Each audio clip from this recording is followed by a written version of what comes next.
Hello, नमस्कार दोस्तों। स्वागत है आपका अपने यूट्यूब चैनल क्रिएट पाठशाला में। आशा करता हूँ आप सभी लोग अच्छे होंगे। हम लोग आज हिंदी में एक महत्वपूर्ण टॉपिक पढ़ने जा रहे हैं जिसका नाम है समास। परीक्षा की दृष्टि से ये टॉपिक उत्तर प्रदेश पुलिस भर्ती परीक्षा या फिर लेखपाल परीक्षा या फिर बीडीओ परीक्षा और पीसीएस की परीक्षा के लिए बहुत महत्वपूर्ण है। आइए तो फिर हम लोग स्टार्ट करते हैं समास।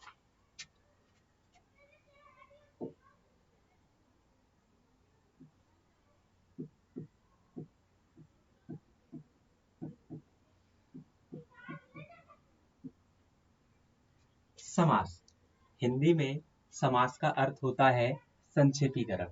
संक्षेपीकरण का मतलब है कि हमारे पास में दो या दो से अधिक क्या है पद हैं, उनके लिए हम क्या कर रहे हैं, मिला रहे हैं। तो इन दोनों पदों को मिलाने के बाद में क्या है, एक नया सार्थक शब्द बनेगा। तो यही प्रक्रिया क्या कहलाती है, समास। आइए एक बार देखते हैं कि समास होता क्या है। समास क्या होता है।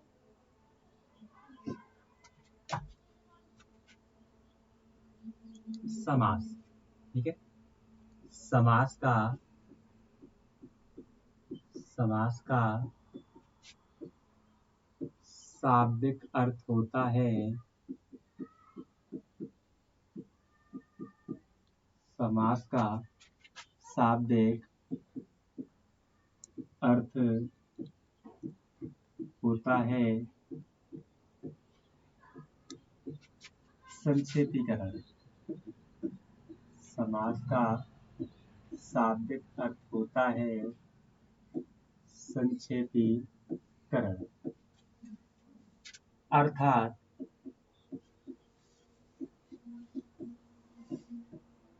दो या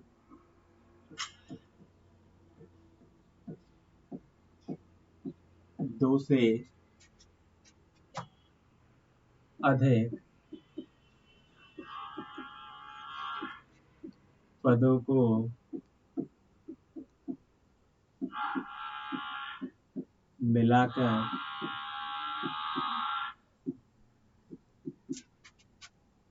एक सार्थक शब्द बनने की प्रक्रिया, सार्थक शब्द बनने की प्रक्रिया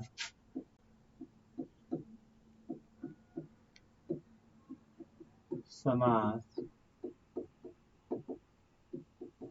कहलाती है।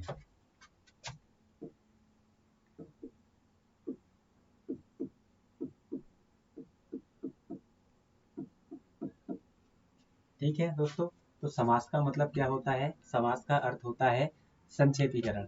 हमारे पास में क्या है, दो से ज्यादा पद हैं, उन पदों को हम क्या कर रहे हैं, इकट्ठा कर दे रहे हैं। तो इस प्रकार से नया जो सार्थक शब्द बनेगा उसी के लिए हम लोग बोलते हैं समास। अब समास में कुछ चीजें महत्वपूर्ण होती हैं, जैसे कभी कभी एग्जाम में हमसे पूछ लेता है कि समस्त पद या सामासिक पद क्या होता है। तो आइए जानते हैं समस्त पद या सामासिक पद क्या होता है। तो समास में समस्त पद या सामासिक सामासिक पद क्या होता है। समास में समस्त पद या सामासिक पद क्या होता है। समास जिन शब्दों से मिलकर बना होता है,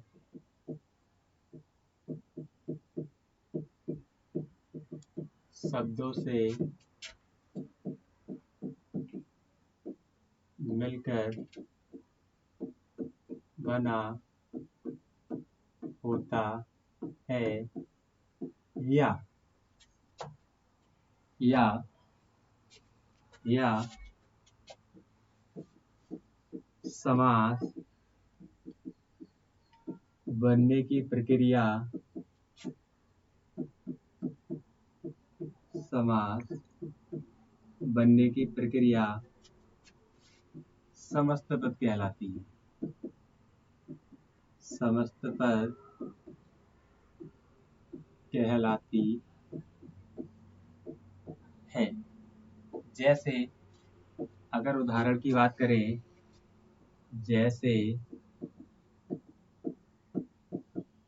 जैसे कि लिखा हुआ है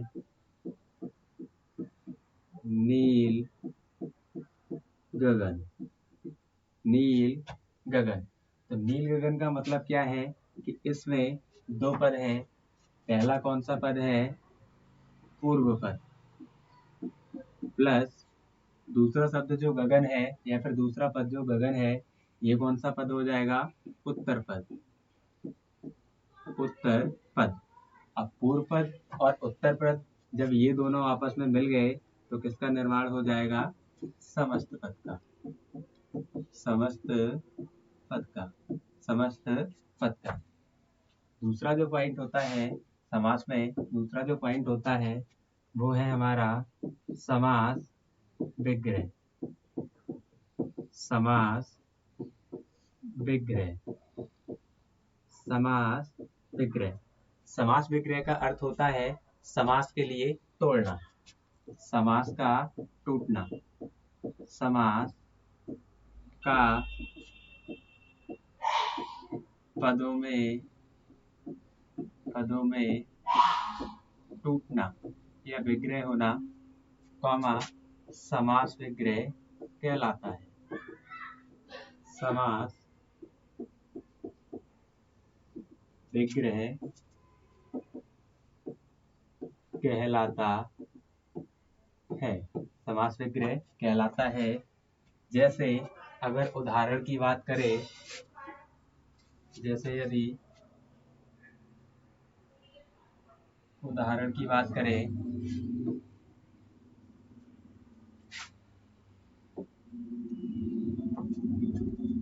जैसे यदि उदाहरण की बात करें,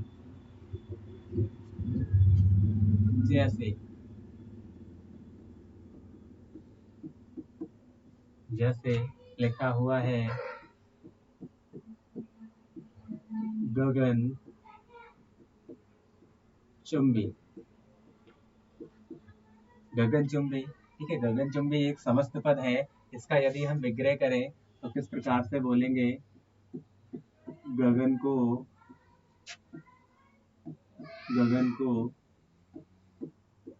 चूमने वाला। गगन को चूमने वाला। और एग्जाम्पल लेते हैं, एक लिखा हुआ है नील कमल। नील कमल हमारा एक समस्त पद या सामासिक पद है। इसका यदि हम विग्रह करें तो क्या हो जाएगा? नीला है जो कमल। नीला है जो कमल। तो ये हो गए समास के बारे में कि समास का शाब्दिक अर्थ क्या होता है? संक्षेपीकरण, अर्थात दो या दो से अधिक पदों को मिलाकर एक नया सार्थक नवीन शब्द बनने की प्रक्रिया समास कहलाती है। तो समास में दो चीजें महत्वपूर्ण होती हैं, एक तो होता है समस्त पद, दूसरा होता है समास विग्रह। समस्त पद का मतलब क्या होता है कि जो समास बनने की प्रक्रिया है यही कहलाता है समस्त पद। जबकि यदि समस्त पद का विग्रह कर दिया जाए तो उसे कहा जाता है समास विग्रह। आइए आगे हम बात करते हैं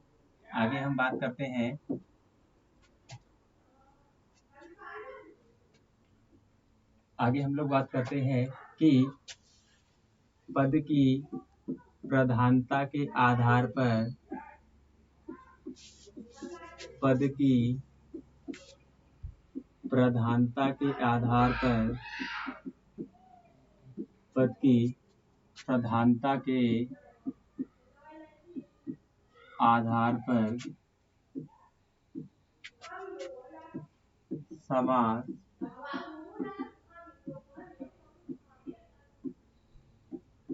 चार प्रकार के होते हैं। चार प्रकार के होते हैं।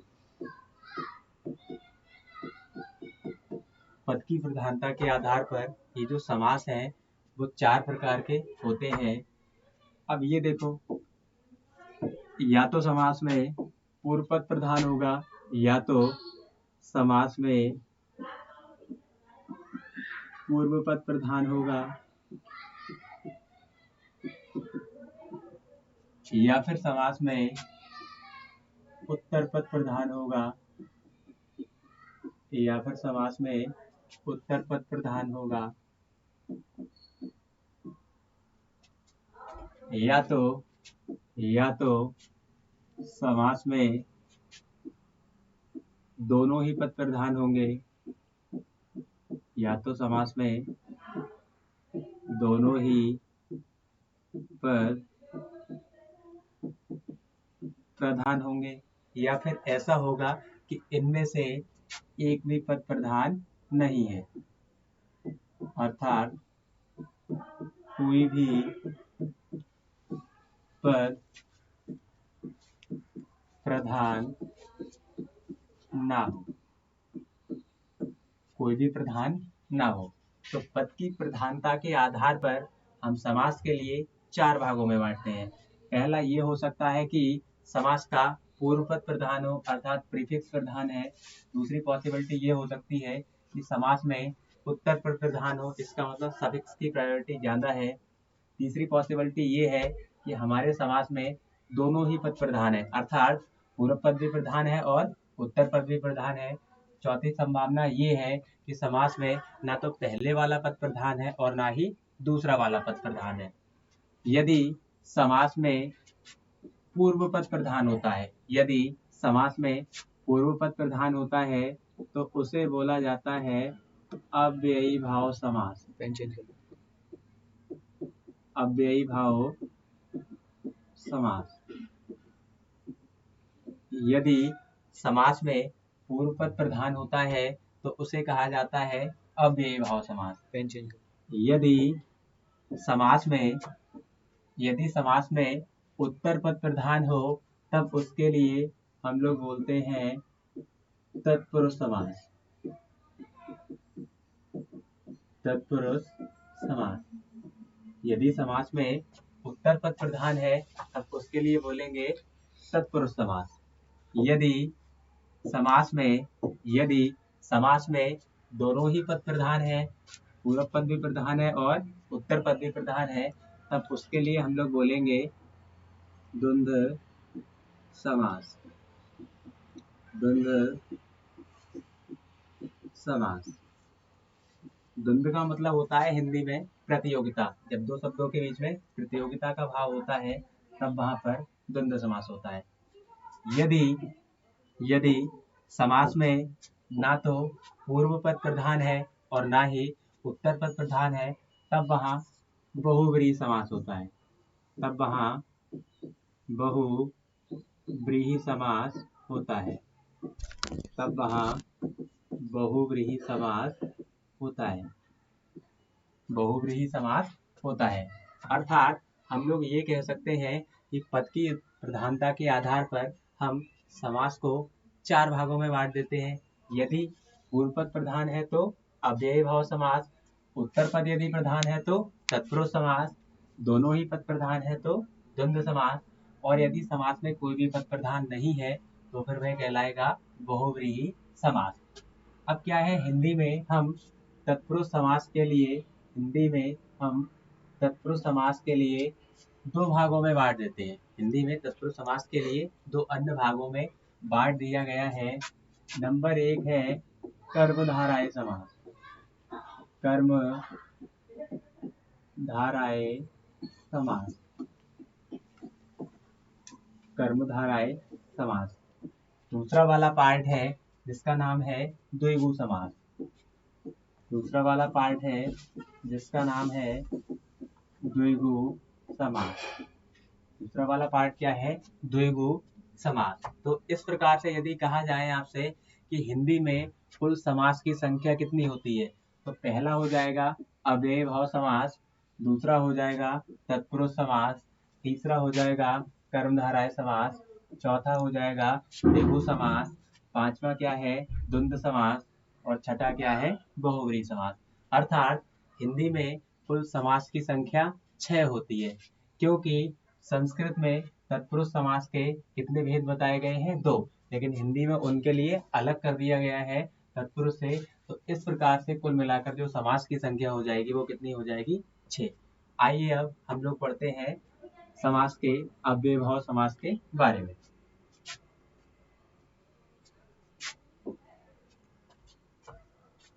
सबसे पहला पॉइंट है हमारा समास का पहला वाला भेद, जिसका नाम है अव्ययभाव समास।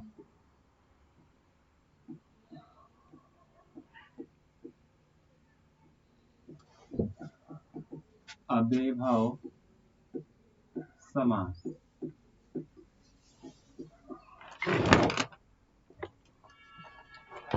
अव्ययभाव समास का मतलब क्या होता है? अव्ययभाव समास का मतलब होता है कि इसका ये जो पहला पद होगा, वो हमारा होगा अव्यय। पहला पद क्या होगा? अव्यय। अर्थात जिस समास का पूर्व पद अव्यय हो तो उसे हम अव्ययभाव समास कहते हैं। हिंदी में अव्यय का अर्थ क्या होता है? हिंदी में अव्यय का अर्थ होता है कि जिनके लिंग, वचन, काल, कारक और पुरुष में कोई परिवर्तन नहीं होता है। हिंदी में ऐसे शब्द जिनके ना तो लिंग में परिवर्तन हो, ना ही वचन में परिवर्तन हो, ना ही काल में परिवर्तन हो, ना ही कारक में परिवर्तन हो और ना ही पुरुष में परिवर्तन हो, तो वो हमारे शब्द क्या कहलाते हैं? अव्यय। और अव्यय शब्दों से मिलकर बने हुए समास के लिए हम लोग बोल देते हैं अव्ययभाव समास। अव्ययभाव समास का मतलब हो जाएगा कि जिनमें अव्ययभाव समास वह समास हो जाएगा जिनमें लिंग, वचन, काल, कारक और पुरुष के आधार पर कोई भी परिवर्तन नहीं होगा। जैसे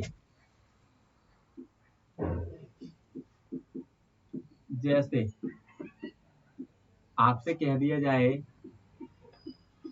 प्रतिदिन।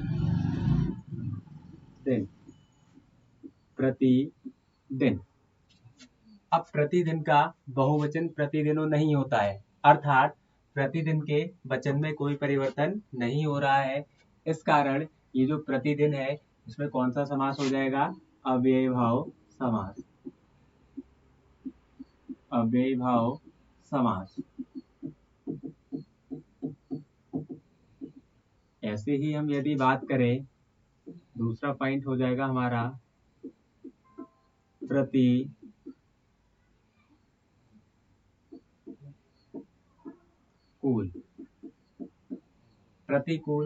अब प्रतिकूल का बहुवचन प्रतिकूलों नहीं होता है, इसीलिए यहाँ पर भी समास कौन सा हो जाएगा?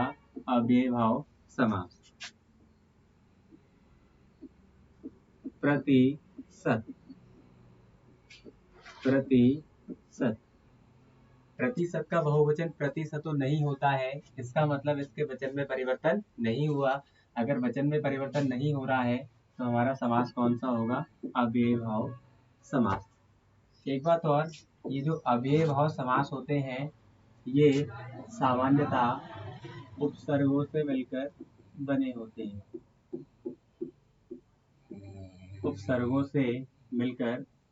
होते हैं। ये जो अव्ययभाव समास है ये किससे मिलकर बने होते हैं? उपसर्गों से। जैसे प्रतिदिन में कौन सा उपसर्ग लगा हुआ है? प्रति उपसर्ग। प्रतिकूल में कौन सा उपसर्ग लगा हुआ है? प्रति उपसर्ग। प्रतिशत में कौन सा उपसर्ग लगा हुआ है? प्रति उपसर्ग। ऐसे ही अगर हम बात करें अनुकरण।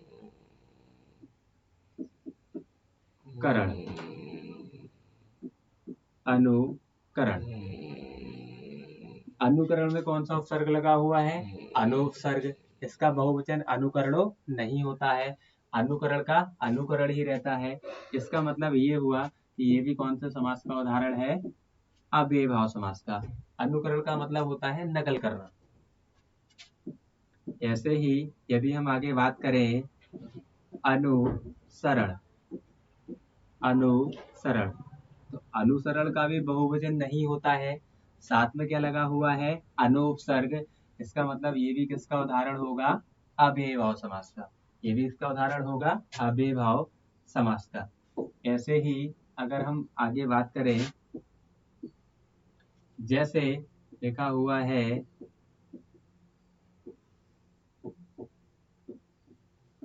अकारण, लिखा हुआ है अकारण। अकारण में आगे क्या उपसर्ग लगा हुआ है, आ उपसर्ग लगा हुआ है। ठीक है, अकारण का बहुवचन अकारणो नहीं होता है, जिस कारण यहाँ भी कौन सा समास हो जाएगा, अव्ययी भाव समास। ऐसे ही आगे यदि बात करें,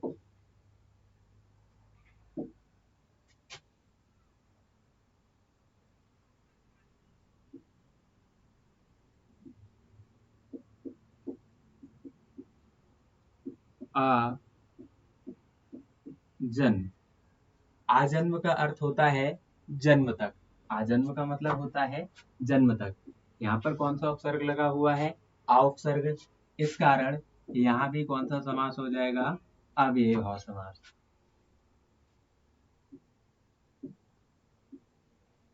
आ मरण, आ मरण। आमरण में भी कौन सा उपसर्ग लगा हुआ है, बड़ा आ उपसर्ग। इस वजह से यहाँ भी कौन सा समास हो जाएगा, अव्ययी भाव समास। तो अभी तक हम अव्ययी भाव समास के बारे में ये बता रहे हैं कि अव्ययी भाव समास की पहचान यही है कि इनमें लिंग वचन, काल, कारक, पुरुष और वचन के आधार पर कोई परिवर्तन नहीं होता है। साथ में अव्ययी भाव समास की स्टार्टिंग किससे होती है, उपसर्गों से। किससे स्टार्टिंग होती है, उपसर्गों से। जैसे प्रतिदिन में कौन सा उपसर्ग लगा हुआ है, प्रति उपसर्ग। प्रतिकूल में कौन सा उपसर्ग लगा हुआ है, प्रति उपसर्ग। प्रतिसर्ग में कौन सा उपसर्ग लगा हुआ है, प्रति उपसर्ग। अनुकरण में कौन सा उपसर्ग लगा हुआ है, अनुपसर्ग। अनुसरण में कौन सा उपसर्ग लगा हुआ है, अनुपसर्ग। अकारण में कौन सा उपसर्ग लगा हुआ है, आ उपसर्ग। आजन्म में कौन सा उपसर्ग लगा हुआ है, बड़ा आ उपसर्ग। आमरण में कौन सा उपसर्ग लगा हुआ है, बड़ा आ उपसर्ग। ये सभी क्या है, उपसर्ग हैं। इसका मतलब ये है कि ये किसके उदाहरण है, अव्ययी भाव समास की। अगर अगर हम आगे बात करें तो जैसे आपके लिए दे दिया जाए शब्द दुस्साहस। दुस्साहस, दुस्साहस में उपसर्ग कौन सा लगा हुआ है, द्वुत उपसर्ग। कौन सा उपसर्ग लगा हुआ है, द्वुत उपसर्ग। जिसके कारण यहाँ भी कौन सा समास हो जाएगा, अव्ययी भाव समास। जहाँ उपसर्ग वहां कौन सा उदाहरण, अव्ययी भाव समास का उदाहरण। ऐसे ही यदि हम बात करें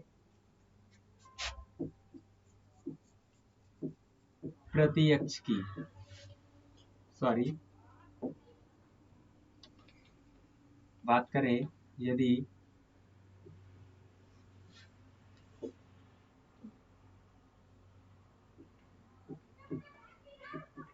भर पेट। अब भरपेट शब्द में कौन सा उपसर्ग लगा हुआ है, भर उपसर्ग। इसके कारण यहाँ भी कौन सा समास हो जाएगा, अव्ययी भाव समास। ऐसे ही यदि हम बात करें दिन भर, दिन भर। ऐसा आवश्यक नहीं है कि उपसर्ग की स्टार्टिंग पहले हो, ऐसा भी हो सकता है कि उपसर्ग बाद में लगे हुए हो। यहाँ पर क्या है, भर शब्द कहाँ पे लगा हुआ है, बाद में, जो कि क्या है, अव्यय है। भर शब्द क्या है, अव्यय है। इसके कारण यहाँ भी कौन सा समास हो जाएगा, अव्यय भाव समास। अव्यय भाव समास में ऐसा आवश्यक नहीं है कि जो अव्यय शब्द है वो स्टार्टिंग में ही होते हैं। ऐसा भी हो सकता है कि अव्यय शब्द बाद में लगे हों। जैसे यहाँ पे दिन भर में ये जो अव्यय शब्द है भर, वो कहाँ लगा हुआ है, लास्ट में। इसका मतलब ये भी किसका उदाहरण है, अव्यय भाव समास का। आगे बढ़ते हैं।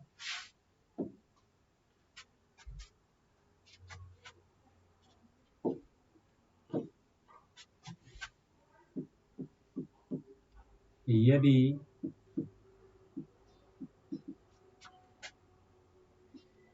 पदों की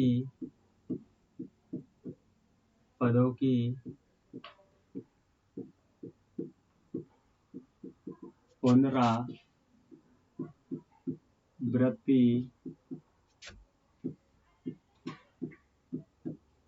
हो रही हो, कॉमा, तो ही अव्ययी भाव समास होता है।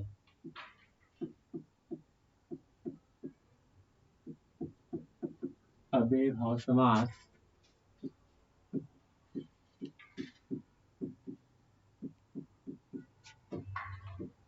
अव्ययी भाव समास होता है।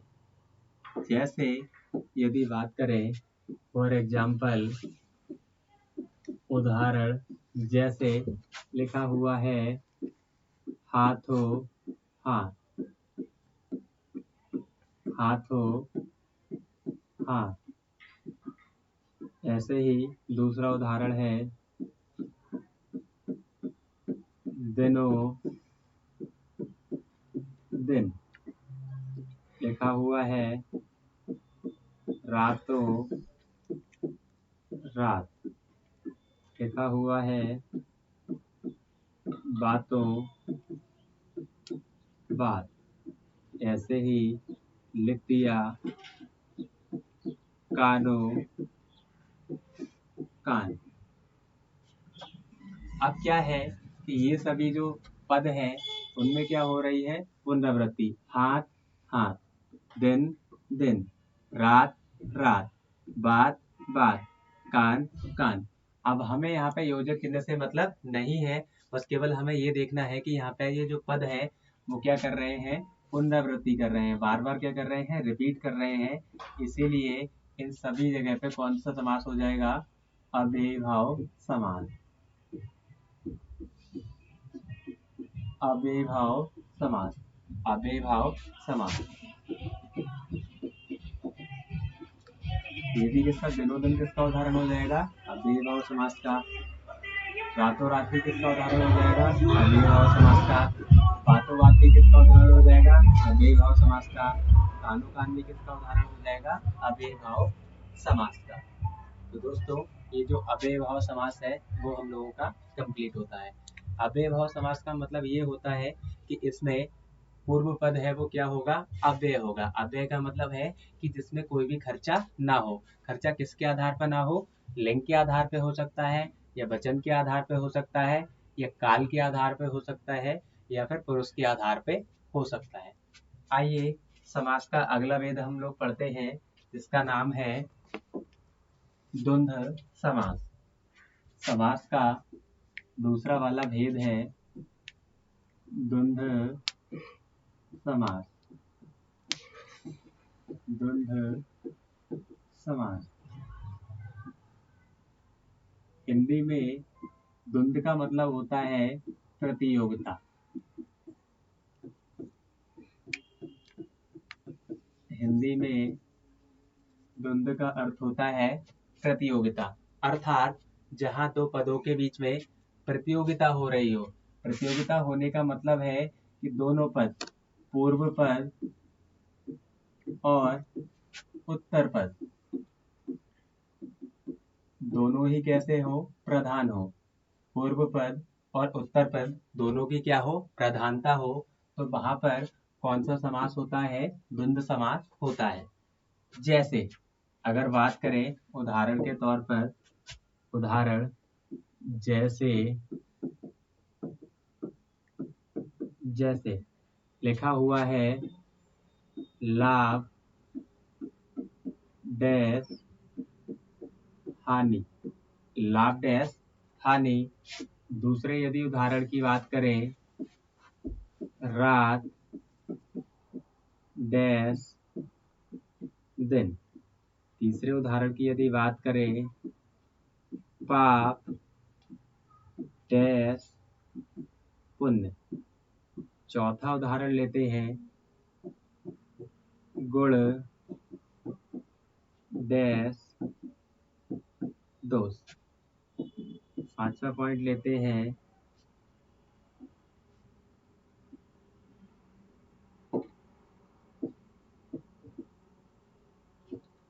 नर डैश नारी। अब यदि हम इनका समास विग्रह करें तो क्या होगा, ये जो योजक चिन्ह है इसके स्थान पर और का प्रयोग कर देते हैं। जैसे लाभ डैश हानि, तो लाभ का उल्टा क्या है, हानि, तो इसके लिए क्या बोल देंगे, लाभ और हानि। लाभ और हानि, लाभ और हानि। रात डैश दिन, रात का उल्टा क्या होता है, दिन। पाप का उल्टा क्या होता है, पुण्य। गुण का उल्टा क्या होता है, दोष। नर का विपरीत क्या है, नारी। इसका मतलब ये है कि ये सभी जो शब्द हैं इनमें पहले वाले पद और दूसरा वाला जो पद है, इसका मतलब पूर्व पद और उत्तर पद दोनों ही क्या कर रहे हैं, प्रधान भूमिका निभा रहे हैं। इसका मतलब ये है कि साथ में ये क्या है, अपोजिट, विपरीत है। इसीलिए इसका मतलब ये है कि ये किसका बोध करा रहे हैं, द्वंद्व समास का बोध करा रहे हैं। तो हम इनमें योजक चिन्ह के स्थान पर किसका प्रयोग कर देते हैं, और का। योजक चिन्ह में और का प्रयोग कर देते हैं तो इसका अर्थ हो जाएगा रात और दिन। रात और दिन। ऐसे ही पाप डैश पुण्य का मतलब हो जाएगा पाप और पुण्य। पाप और पुण्य। गुण डैश दोष का उल्टा हो जाए, मतलब हो जाएगा गुण और दोष। ऐसे ही नर डैश नारी का अर्थ हो जाएगा नर और नारी। समास का दूसरा जो भाग है वो हम देखेंगे कल की कक्षा में।